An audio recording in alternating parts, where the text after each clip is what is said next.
इसी तरह से जब कौम यूनुस ने स्याह बादलों को आते देखा तो बहुत खुश हुए, लेकिन हजरत यूनुस अलैहिस्सलाम का वादा याद आया कि अल्लाह का अजाब 3 दिन के अंदर अंदर तुम पर आ जाएगा। उन्होंने उसी मौके पर अपने अच्छे लिबास उतार के गोदड़ियां पहन ली, अपने बच्चों को, अपने जानवरों को लेकर खुले मैदान में चले गए। इतनी फरियाद की, इतनी आहो फगां की कि अल्लाह ताला ने उस कौम को माफ कर दिया। पर नाज़ाब के फैसले के बाद कभी किसी कौम को अल्लाह ताला ने माफ नहीं किया। लेकिन इसके पीछे एक और सबब भी था कि यूनुस अलैहिस्सलाम अपनी कौम को अजाब के आने से पहले छोड़कर जा चुके थे। इस तरह से वो हुज्जत उन पर तमाम नहीं हुई थी जिसकी बुनियाद पर अजाब आना लाजिम हो जाता। तो अल्लाह ताला ने अजाब का फैसला बदल दिया।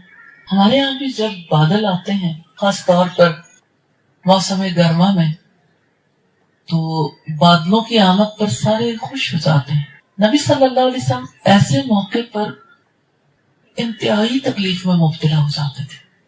जब आंधी चलती, जब बादल आते, जब तक कि बारिश बरस न जाती, और जब बारिश बरसती भी थी तो आप सल्लल्लाहु अलैहि वसल्लम दुआ करते थे, अल्लाहुम्मा सय्यिबन नाफिया, अल्लाह इस बारिश को हमारे लिए नफामंद बना देना।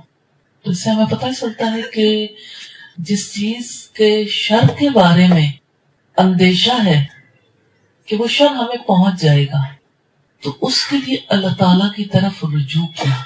यही नहूसत के बारे में या बदशगुनी के बारे में इस्लामी तर्ज अमल है कि जिस चीज के अंदर शर महसूस हो तो उस चीज के शर से अल्लाह की पनाह मांग ले।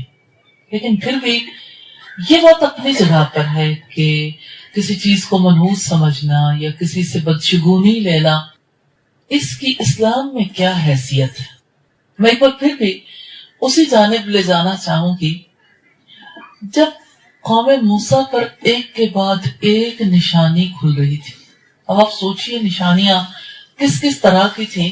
कभी ऐसा तूफान आया, ऐसा तूफान कि हर चीज को बर्बाद करके रख दिया। फिर उस कौम ने हजरत मूसा से कहा कि अपने रब से दुआ करो, अगर अब की बार वो हमें माफ कर दे तो इसके बाद हम अल्लाह ताला के फर्मा बरदार बनकर रहेंगे। फिर अल्लाह ताला ने अपने खास फजलो करम से उस तूफान को खत्म कर दिया, लेकिन बाद में उन्होंने फरामोश कर दिया। अल्लाह ताला ने उन पर मेंढकों का अजाब भेज दिया। यूं इस अजाब की तकलीफ को हम महसूस नहीं कर सकते। आप सोचें कि जिधर भी नजर जाए सिर्फ मेंढक ही मेंढक नजर आए। कितना तकलीफ दे कोई मेंढक पांव के नीचे आ जाए ना, कभी अनजाने में घास पे चलते हुए छोटे छोटे मेंढक बाज़-औक़ात आ जाते हैं, तो इंसान का दिल से दुख ही नहीं जाता कि पांव तले खामखा में एक जान आके जाया हो गई। मेंढक ही मेंढक नजर आए तो क्या कैफियत हो। लेकिन फिर इन्होंने दुआ करवाई और हजरत मूसा की दुआ को अल्लाह ताला ने कबूल कर लिया। कौम ने फिर हालात भुला दिए, अल्लाह से किए हुए वादे भुला दिए। फिर इसी तरह से हर पानी का कतरा लहू बन गया।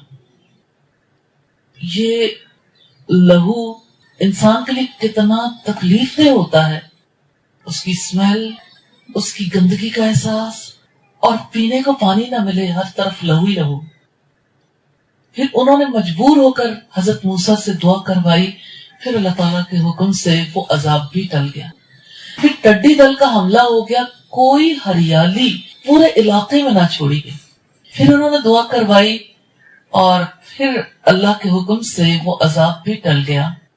उन्होंने हजरत मूसा से कहा था, व इन तुसिबहुम सय्यतुन यत्तय्यरू बिमूसा व मन माअहू, अगर उन्हें कोई तकलीफ पहुंचती तो मूसा अलैहिस्सलाम और जो लोग उनके साथ थे उनको नहूसत ठहराते। तो नहूसत और बदशगुनी काफिरों का मजहब है। हमारे यहाँ जो चीजें कॉमन है बदशगुनी लेने की, पहले ज्यादा थी, अब कम हो गई, लेकिन अब भी ऐसी बात नहीं है कि कोई कंप्लीटली खत्म हो गई। जैसे कव्वा दीवार पे बोले, अब लोगों की ऐसी दीवारें नहीं होती जहां कव्वा बोले तो अंदर सुनाई दे जाए। आटा गूंदते हुए कहीं किसी का आटा गिर गया तो उस पर बदशगुनी ली जाती थी। अब आटा गूंदने की उमूमन खवातीन को खुद जरूरत ही पेश नहीं आती। इसका ये मतलब नहीं कि आटा गूंदा तो जाता है, लेकिन यानी वो उस मौके पर मौजूद ही नहीं होती। अच्छा, इसी तरह से जैसे काली बिल्ली रास्ता काट जाए तो बदशगुनी लेते हैं उससे, और इसी तरह तेरा का हिंसा गोरों के यहाँ भी बहुत मनहूस समझा जाता है। 13 नंबर का फ्लोर बनाने से अवॉइड करेंगे, 13 नंबर का रूम, 13 का हिंसा, जहां भी तेरा का हिंसा आ जाएगा उसको मनहूस तस्वुर किया जाता है। और इसी तरह से जैसे सफर में कारोबार करने को, शादी करने को मनहूस समझा जाता है, इसकी कोई असल नहीं है।